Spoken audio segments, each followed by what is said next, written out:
있다 없다 에피소드 1 가문에 흐르는 죄의 악한 영향력이 있는가 2편 있다면 어떻게 끊는가 지금 바로 시작합니다. 앞서 우리는 성도의 가문에도 죄의 영향력이 흐른다는 관점에서 살펴보았습니다. 이 주제를 찬성하든 반대하든 모든 성도들에게는 아담과 하와 그리고 부모로부터 유전되는 죄의 악한 영향력, 죄된 습성이 있다는 사실입니다. 네. 믿음의 조상 아브라함의 가문을 예로 들어보겠습니다. 아브라함의 가문에는 거짓말이 흐르는 걸 알 수 있습니다. 네. 성경에 단적으로 나와 있는 것만 보면 그렇다는 얘기죠. 창세기 12장에 보면 아브라함은 가나안 땅의 가뭄과 기근을 피해 물이 풍부한 애굽으로 내려갑니다. 그런데 애굽에 내려갔을 때 그의 아내 사레의 미모 때문에 아브라함은 고민을 하게 됩니다. 행여나 바로에게 죽임을 당할 것을 두려워한 나머지 아브라함은 아내 사레를 자신의 여동생이라고 거짓말을 하도록 합니다. 하지만 아브라함의 이런 거짓말은 하나님께서 바로와 그의 집안에 재앙을 내리심으로 밝혀지게 됩니다. 창세기 20장에 보면 아브라함은 이번에는 그랄 지역으로 옮기면서 그랄 왕 아비멜렉에게 일전에 바로에게 거짓말한 수법을 그대로 쓰게 됩니다. 동일하게 아내 사레를 자신의 여동생이라고 거짓말을 합니다. 이유인즉슨 그로 인해 죽임을 면하려는 속셈 때문입니다. 그러나 이번에도 하나님이 역사하셔서 아브라함의 거짓말이 들통이 나게 됩니다. 창세기 26장에 가면 이삭이 등장합니다. 아브라함의 아들 이삭은 가뭄을 피해 블레셋 그랄 지역으로 이동합니다. 그 과정에서도 동일하게 아브라함처럼 이삭도 블레셋 왕 아비멜렉을 두려워한 나머지 그의 아내 리브가를 여동생이라고 거짓말하도록 속입니다. 그렇군요. 하지만 이번에는 아비멜렉 왕이 그 사실을 알게 되므로 아버지 아브라함과 동일하게 아내를 누이 동생이라고 속이는 거짓말이 들통나고 맙니다. 창세기 28장에 가면 이삭의 아들 야곱이 등장합니다.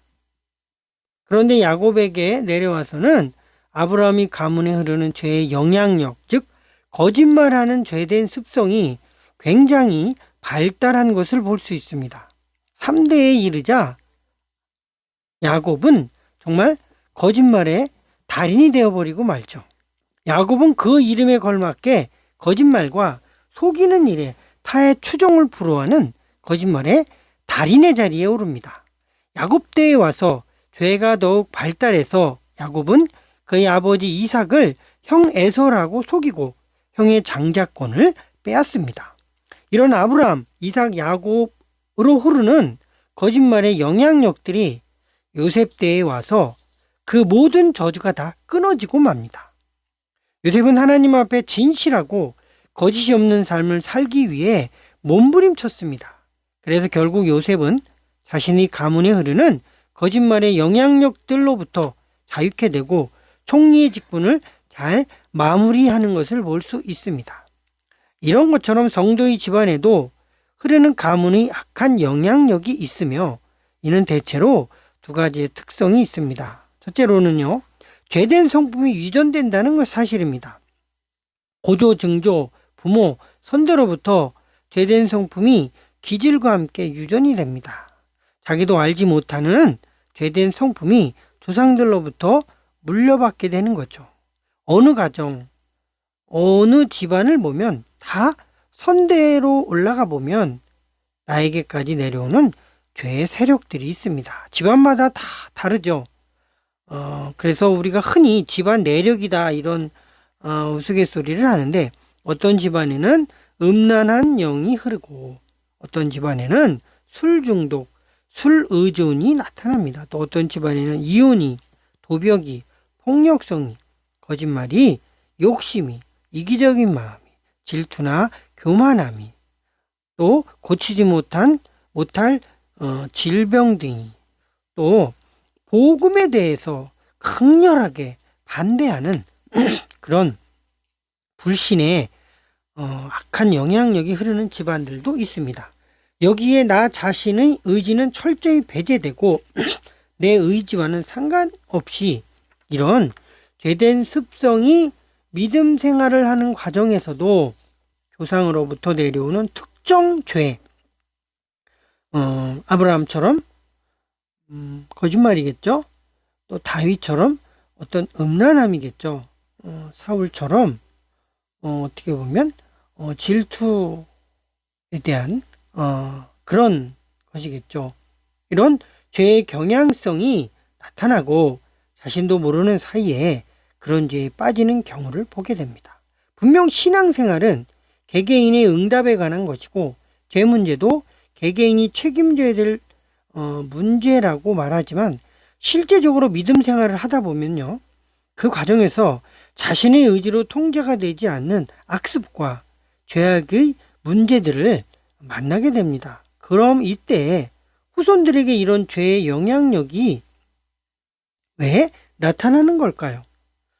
바로 유전이 될 때 죄된 습성이 핏줄을 통해 흐르고 여기 악한 영의 역사가 동반되면 후손들에게 죄된 영향력으로 나타나지는 겁니다. 그래서 옛말에도 콩 심은 데 콩 나고 팥 심은 데 팥 나온다고 피도둑질은 못한다 라는 말을 하는 것을 우리가 익히 들어 알고 있습니다.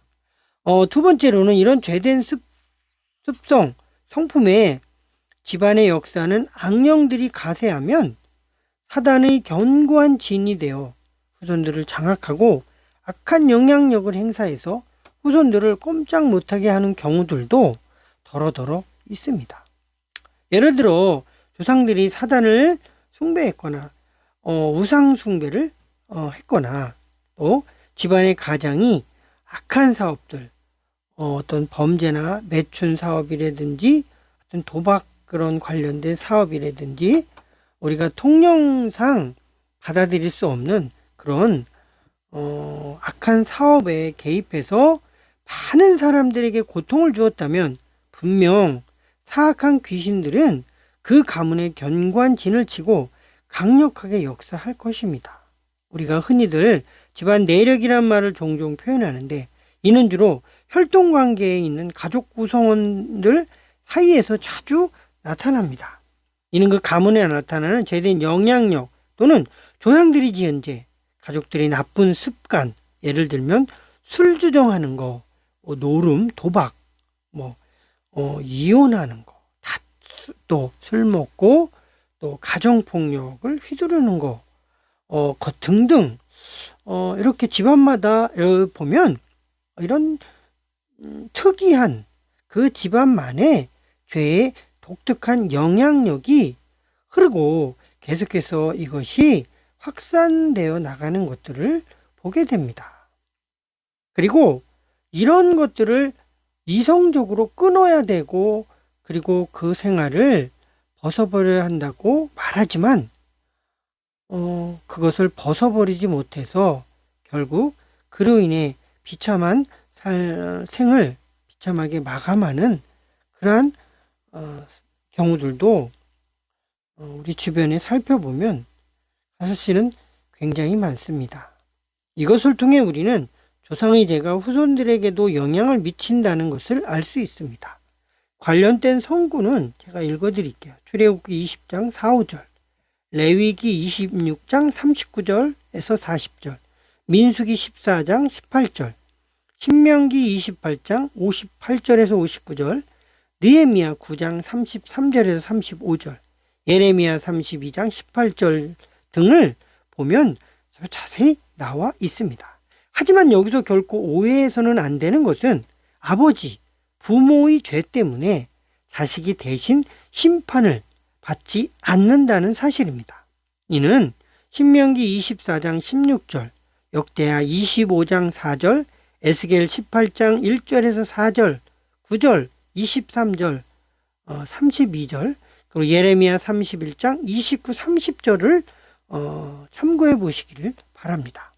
하지만 후손들이 이런 조상들이 악한 영향력에서 돌이키지 않고 믿음 생활을 게을리하거나 말씀에 순종하지 않으며 옛사람의 습성을 고집한 채로 그대로 살아간다면 선대로부터 흐르는 죄된 영향력들은 그래도 후손에게 계속해서 나타나게 됨을 명심하시기를 바랍니다. 비록 믿는 성도의 가정일지라도 우리 주변을 보면 그런 일들이 아주 많이 있는 걸 보게 됩니다.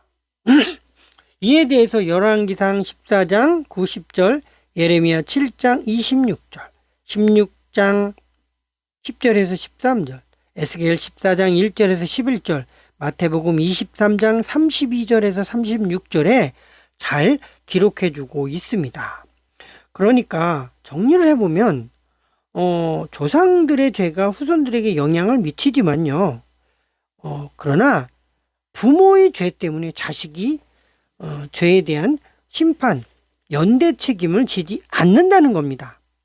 그러나 그럴지라도 후손들이 이런 조상들로부터 내려오는 악한 영향력을 돌이키지 않고 믿음 생활을 게을리하고 하나님 말씀에 불순종하고 그냥 옛사람의 습성대로 그대로 살아가면 선대로부터 흐르는 죄된 영향력이 그대로 후손들에게 나타나지게 된다는 겁니다. 사무엘상 2장 29절에 보면 분명 엘리는 하나님을 섬기는 제사장 가문입니다. 제사장은 신실한 그러한 하나님의 사람이죠. 그러나 그의 아들 홈니와 비느하스는 불량하여 하나님의 성물을 더럽히고 성전에서 봉사하는 여인들과 음란한 죄를 짓고 맙니다. 문제는 이 사실을 알고 있는 엘리 제사장은 아들들을 하나님보다 더 귀중히 여겨 어떤 조치나 책망도 취하지 않고 그냥 묵인해주고 맙니다. 급기야 이러한 일들이 엘리 가문에 대한 하나님의 저주로 선언되고 사무엘상 4장에서 블레셋과의 전쟁을 통해 홈리와 비느하스는 죽게 되고 하나님의 언약궤도 빼앗기고 이 비극적인 소식을 들을 때 엘리 제사장은 너무 놀란 나머지 넘어지면서 목이 부러져 죽게 되고 그의 며느리 비느하스의 아내는 이 소식을 들으며 영광이 이스라엘에게서 떠났다는 선언과 함께 낳은 아들의 이름을 이가봇, 즉 영광이 이스라엘에게서 떠났다라는 그런 의미로 아들의 이름을 부르고 결국은 죽고 맙니다. 우리는 엘리 가문에서 일어난 이런 일련의 비극을 보면서 집안의 역사는 죄된 성품에 대해 경각심을 가질 필요가 있습니다. 또한 이러한 영향력을 물리치기 위해 믿음의 선한 싸움을 싸워 나가야 하는 것입니다. 그러면 이런 가문의 악한 영향력에서 벗어나기 위해 우리들이 해야 할 일이 무엇일까요? 간단하게 세 가지만 말씀드리겠습니다. 먼저는요, 모든 저주를 예수님께서 짊어지셨음을 믿는 믿음이 필요합니다. 믿음이 굉장히 중요합니다. 갈라디아서 3장 13절에 그리스도께서 우리를 위해 저주를 받은 바 되사 율법의 저주에서 우리를 속량하셨으니 기록된 바 나무에 달린 자마다 저주 아래 있는 자라 하였음이라. 아멘. 예수님께서 십자가에서 사단의 모든 결박을 푸셨습니다. 이때 허물과 죄로 죽을 나의 모든 저주도 끊겨진 것입니다. 그러므로 이런 영향력에서 벗어나려면 무엇보다도 이 승리를 주시는 예수님께 대한 믿음이 필요합니다. 영적 전쟁의 승리는 인간의 능력이나 지혜, 탁월한 수단 등에서 나오는 것이 아닙니다. 오직 하나님으로 말미암아 주어지는 은혜인 것입니다. 그러므로 죄된 영향력에서 벗어나려면 하나님의 능력을 힘입고자 하는 간절한 또 진지한 믿음이 필요합니다. 예수님께서도 누가복음 7장 2절에 백부장이 사랑하는 종이 병들어 죽었을 때 백부장의 믿음을 보시고 그의 종을 고쳐 주셨습니다. 야고보서 5장 15, 16절에 보면 믿음의 기도는 병든 자를 구원하리니 주께서 그를 일으키시리라. 혹시 죄를 범하였을지라도 사하심을 받으리라. 그러므로 너희 죄를 서로 고백하며 병이 낫기 위하여 서로 기도하라. 의인의 강구는 역사하는 힘이 금이니라. 아멘. 그러므로 가문에 흐르는 죄의 저주가 아무리 강력해서 너무도 강력해서 도저히 내 힘으로 물리칠 수 없는 영향력일지라도 주님께 가지고 가면 물리칠 수 있고 문제를 해결받을 수 있다는, 즉 겨자씨만한 믿음만 있다면 능히 이 모든 죄의 강력한 영향력에서 노인받을 수 있게 되는 겁니다. 마태복음 17장 20절에 보면 진실로 너희에게 이르노니 너희가 만일 믿음이 한 겨자씨만큼만 있으면 이 산을 명하여 여기서 저기로 옮기라 하여도 옮길 것이요 또 너희가 못할 것이 없으리라는 말씀의 수혜자가 되는 것입니다. 예수님에게는 못하실 일, 불가능한 일이 없으며 그분의 능력을 의지하고자 나아가는 믿음의 기도에는 반드시 응답하시는 신실한 하나님이십니다. 두 번째로 집안의 역사하는 죄된 영향력을 물리치려면 예수님의 이름의 권세와 보혈의 능력을 간절하게 의지해야 합니다. 그래야만 이러한 악한 영향력이 끊어지게 되는 겁니다. 예수님의 이름에는 죄와 마귀와 인생의 모든 저주를 물리치시는 권세와 능력이 있습니다. 그러므로 예수님의 이름에 담겨진 이 권세와 능력을 힘입을 때 하나님은 언제나 우리에게 여호와 니시 승리를 주셨습니다. 모든 저주를 물리쳐 주셨을 뿐만 아니라 우리의 가문을 천대에 이르는 복된 가문으로 바꿔주신 것입니다. 그러므로 이 승리는 나의 승리가 아니라 하나님의 승리이며 주님의 승리인 것입니다. 아무리 다윗이 음란한 죄를 짓고 또 밧세바를 또 범하고 또 충신 우리아를 살인교사했지만 그가 시편 51편을 통해 철저하게 주님께 회개하고 주님의 보혈을 의지하고 회개했을 때 그의 가문은 천대에 이르는 복된 가문으로 지금까지 이어지게 되었다는 걸 여러분 기억하시길 바랍니다. 중요한 건 우리의 육적인 혈통에는 얼마든지 죄의 세력과 저주가 흐르지만 우리의 영적인 혈통에는 그것과는 비교할 수 없이 강력한 하나님의 자녀의 권세가 그리고 능력이 흐르고 있는 것입니다. 그래서 죄와 저주와 죽음이 모든 저주까지도 부활을 통해 박살내신 예수 그리스도의 이름으로 악한 영향력을 꾸짖고 떠나갈 것을 명령하고 간절히 의지하면서 나아가면 못 끊을 저주, 못 끊을 악한 영향력은 절대로 없는 것입니다. 요한일서 5장 14, 15절에 보면 그를 향하여 우리 가진 바 담대한 것이 이것이니 그의 뜻대로 무엇을 구하면 들으심이라. 우리가 무엇이든지 구하는 바를 들으시는 줄을 안즉 우리가 그에게 구한 그것을 얻은 줄을 또한 아느니라. 들으시는 비결이 바로 무엇이냐면 담대한 믿음입니다. 담대하게 구하고 진실로 구하고 간절하게 구하고 그리고 응답하실 것을 확실히 믿는 믿음 가운데 구하면 하나님께서 무엇을 구하든지 들으신다 약속하셨습니다.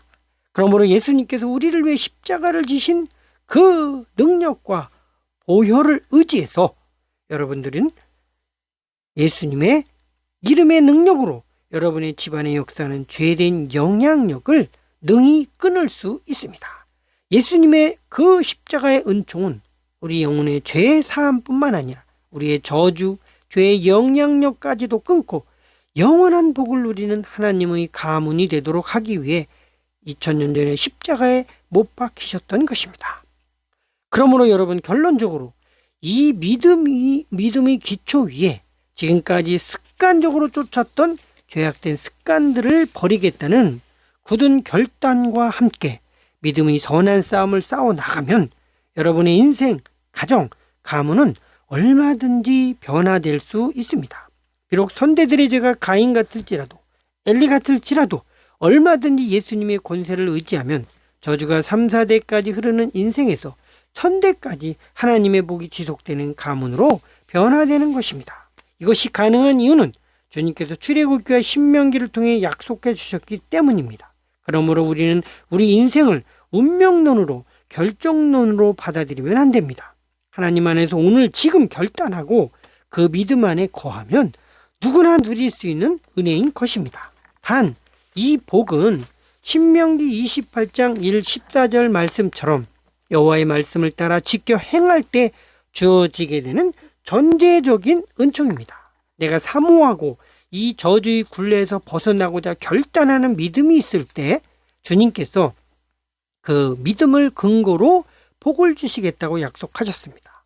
그러니까 개중의 성도들 가운데 신앙생활을 하고 있지만 여전히 죄의 영향력 아래 거하는 경우를 보면 선한 싸움을 싸워나가는 믿음이 약한 것을 볼 수 있습니다. 히브리서 12장 4절을 보면 너희가 죄와 싸우되 아직 피 흘리기까지는 대항지 아니하고 라는 말씀이 있습니다. 죄와 싸울 때는 피 흘리기까지 대항하는 그러한 특심인 믿음을 가지고 싸워 나가야 됩니다.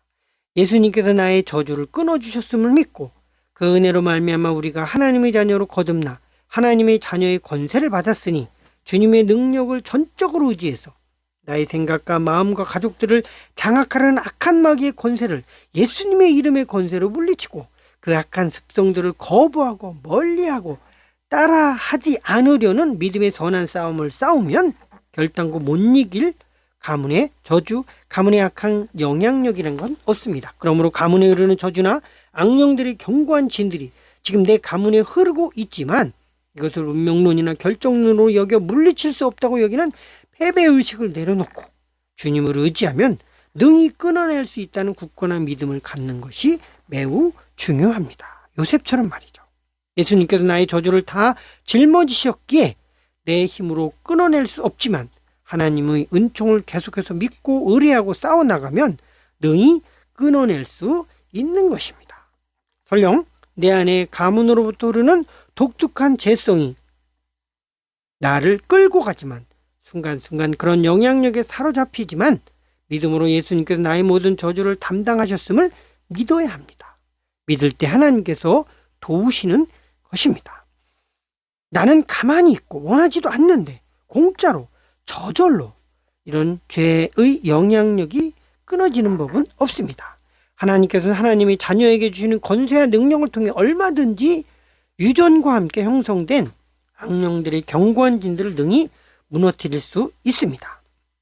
얼마든지 우리는 성령님의 도우심을 힘입어 인생을 역전시킬 수 있습니다. 가문에 이르는 저주를 능히 끊어낼 수 있습니다. 또한 이것과 더불어 영적으로 싸워야 됩니다. 연약감 때문에 순간순간 넘어질 수 있습니다. 하지만 이것 때문에 자포자기하면 안 되는 것입니다. 다시 일어나면 되는 것입니다. 잠언 24장 16절에 의로운 사람은 7번 넘어져도 다시 일어나지만 여러분 저주의 세력이 큽니까? 주님의 능력이 큽니까? 주님의 능력이 큽니다. 믿음의 주체는 내가 아니라 예수 그리스도십니다. 오직 그분만을 바라보는 것이 믿음입니다.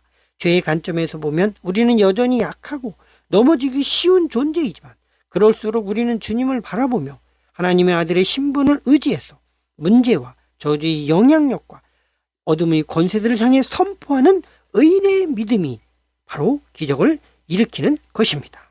감사합니다.